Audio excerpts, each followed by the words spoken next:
Hi, y'all. I just wanted to take a couple minutes tonight to touch on a subject of great debate.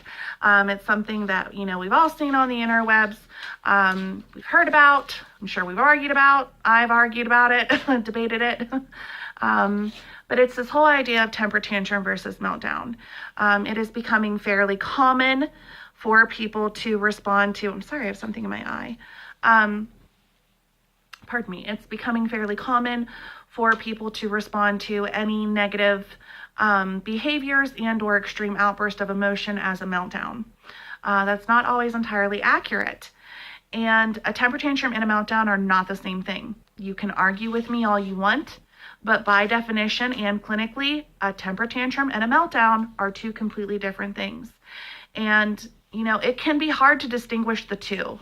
If you have concerns, I'm concerned by temper tantrums beyond that of a basic temper tantrum. When they exceed, when they are, when a child's engaging in self-harm through a temper tantrum, that's really cause for concern. So seek help in that.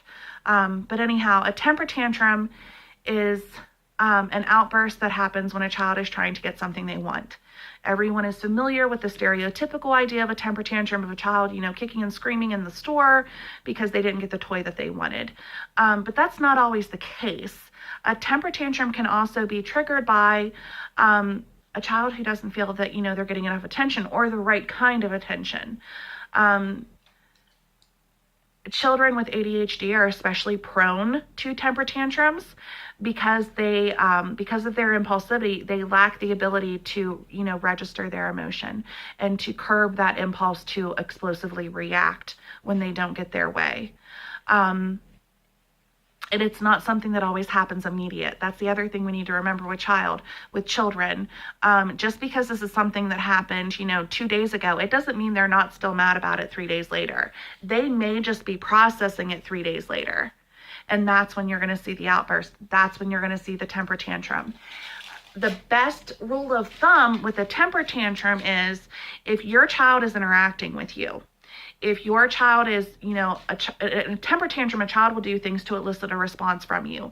They will throw things at you. They will scream at you. They will say horrible things to you. They will try to hurt you. They will try to hurt themselves. It can be very violent. It can be very scary.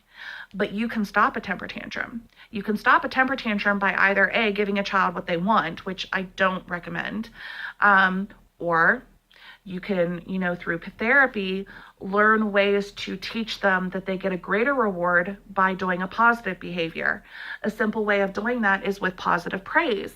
A child comes in and they throw their shoes on the floor and they stomp through the house. And if you're like me, you've probably 1,000 times, take your shoes off before you get in the house. Don't stomp through my house.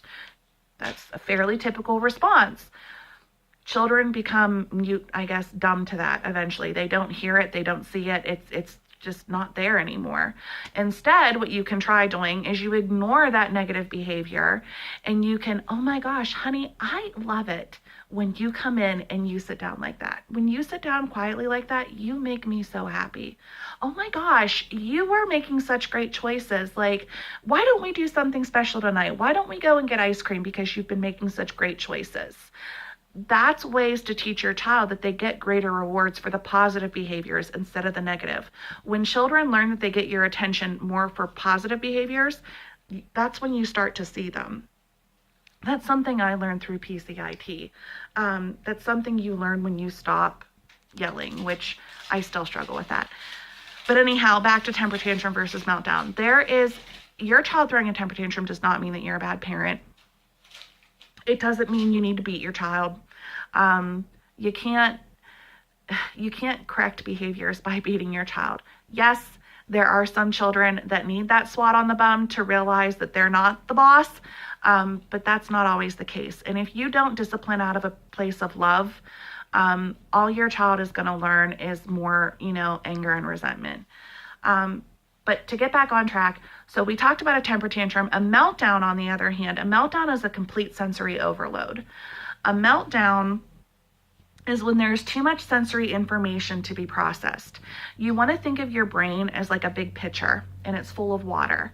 and you have it under the spigot. So more information is coming in, and you're going to disperse that information. You're going to pour a little bit in all these cups so the pitcher doesn't overflow. What happens in a meltdown, that pitcher's underneath the faucet and someone's turned the faucet on high and now water is going everywhere. That's the meltdown. That's the water going everywhere. A meltdown can occur, stereotypically a lot of people will see it, especially with children with autism. If you take them into a mall or, someplace where there's a lot of lights, there's a lot of people, there's a lot of noise, there's a lot of stimulation, there's a lot of things going on, it's too much for them to take in. Their brains fire so quickly and try to process all that stuff so quick, and they see it so brilliantly that it literally shocks their brain. It literally short circuits their brain and makes them go, haywire for a moment. In a meltdown, a child, they don't know what they're doing. They don't know what they're saying. They don't know where they are. They don't know who you are. And the more you would try to interact with them, the more it's going to trigger them, because they're literally in a fight or flight response at that point in time. The only way to stop a meltdown, typically most meltdowns stop when the child's exhausted, because there's really nothing you can do to stop it. The only other way that you can help stop a meltdown is by removing some of that sensory overload, taking the child out of the location that they're in or things like that, or removing whatever it is that's triggering them. But you can't interact with a child in a meltdown. They don't want to interact with you because they don't see you. A lot of times children after a meltdown, they don't know what happened. They don't know what they've said. They don't know what they've done. They don't understand. Children with temper tantrums don't always understand either, because they don't know why they're acting that way. But the two are very different. And unfortunately, what is happening is people have learned the term meltdown to, describe these really scary behaviors. And temper tantrums can be really, really scary too. But honest to goodness, folks, the first time you see a meltdown, a lot of people think they're seeing someone have a seizure. Or the first time I saw a meltdown, I literally thought, I wanted to call crisis. I thought that child was insane. Like, it was like that child was having an out-of-body experience. If you believe in demons, you would have thought that child was possessed. It's completely and totally different, and you won't know until you see it. You won't know until someone educates you. And that's a big thing that I keep coming back on is, educate yourself. Our job as parents is not to label our children. We're not qualified to do that. And there's a reason psychiatrists and psychologists can't treat people they know. It's because they're too close to the situation. It's the same thing with parents. You are your child's best advocate, but you sometimes are too close to that situation, to truly be able to step back and help your child. You have to go outside and get help. It's great to come on Facebook and ask questions and things like that and get a good support group, but then you're getting a million of opinions. And everyone has an opinion. It doesn't mean they're right.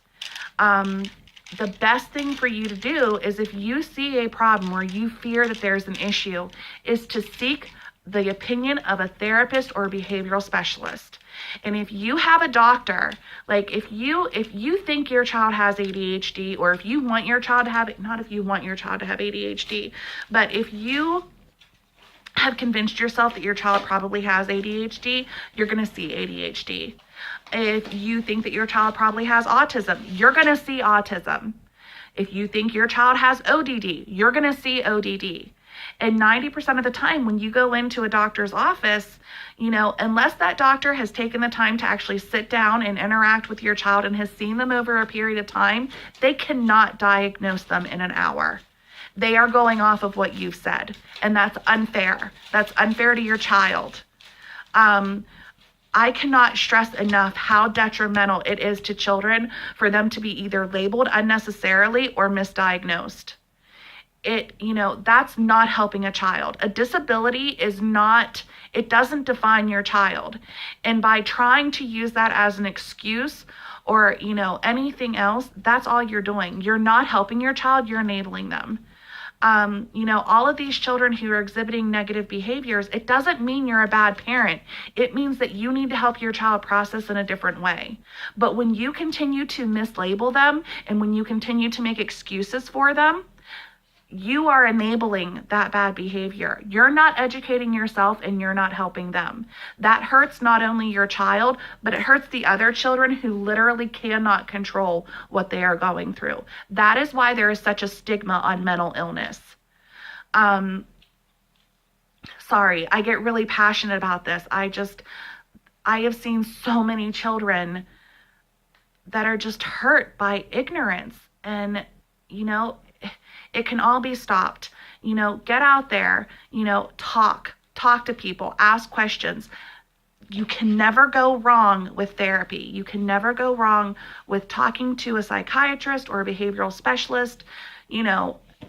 There are always things out there to help your child. If you need help finding resources, if you don't know where to turn, contact me.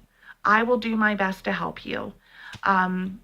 I want to see all these children succeed. I know we all do. We all love our children. We all think they're amazing. We all think they're capable of great things, and they are. But they're never going to be the best they can be if we're not the best that we can be. So thank you. Bye-bye.